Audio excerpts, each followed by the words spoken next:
It was a real challenge to kind of prepare to do a hockey broadcast because I had never done one before. And then to do it in Italian was another challenge on top of that, because as much as I had kind of flirted with play-by-play in the past on a number of different sports, primarily soccer, and I had done some Italian language broadcasts of soccer as well, I'd never done a hockey game, and I'd never done a hockey game in Italian. So there were two challenges there. As I was preparing to do it, the thing that I found most challenging was the pace of the game and the speed with which the action results, and you really have to kind of be a step ahead almost. And I found myself in rehearsing and preparing for it, always being a step behind. What we did was certainly important for when we did it and how we did it, but I think it could have been more effective if it were done years earlier, as people, newer immigrants were coming to this country and learning about the culture and learning about everything about Canada, that it might have been useful to have done a broadcast like this in the 80s or 90s, when people were just kind of learning about the sport and wanted to find out more about it.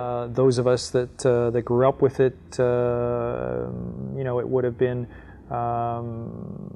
part of our culture anyway, growing up.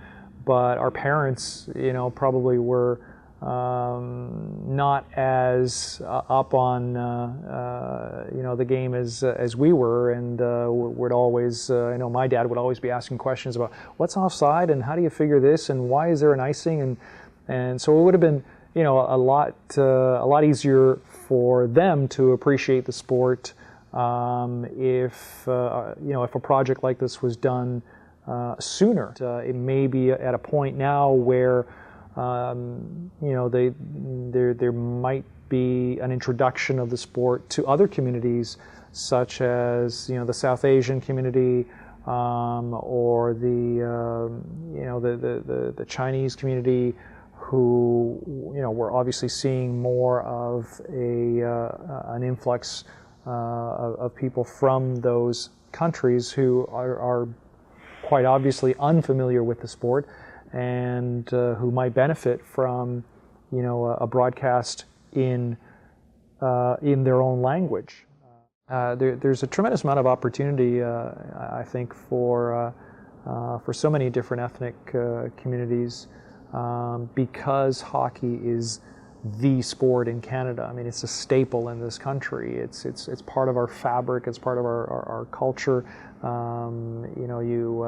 You still see kids playing ball hockey on the street most winter afternoons or nights, and the rinks. You look around the rinks and you see people of all different races and colors and ethnicities now involved in the game. So it's a sport that obviously attracts a large majority, a large number of ethnic groups, because it is so predominant in this country.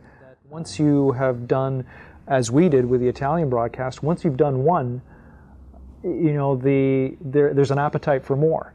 So I think that there's certainly more benefit. The benefits will outweigh the disadvantages to it,